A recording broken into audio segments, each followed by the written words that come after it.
যখন কোন বান্দা বান্দিকে কাফন পরিয়ে জানাজা দিয়ে কবরের দিকে নিয়ে যাওয়া হয়, ওই সময় ফেরেশতা তাকে দেখাতে লাগে, ওরে আল্লাহর বান্দারে তোর ঠিকানা দেখ, ওরে আল্লাহর বান্দারে তোর ঠিকানা দেখ।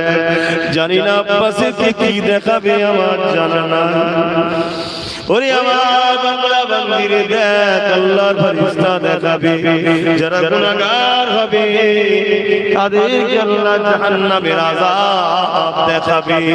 তখন সে চিৎকারে বলতে লাগবে, ওরে আমার আত্মীয় স্বজনেরা, তোরা কি তোর বাপকে ওই জায়গায় দিতে যাচ্ছিস যেখানে ধাউ ধাউ করে আগুন জ্বলছে?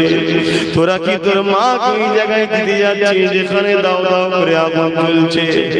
দৈনিক কবর চারটে কথা বলে থাকে, ওরে আমার আল্লাহর বান্দা বান্দিরে, আমি কবর 1 টাকার ঘর তৈরি হয়ে আয়, আমি কবর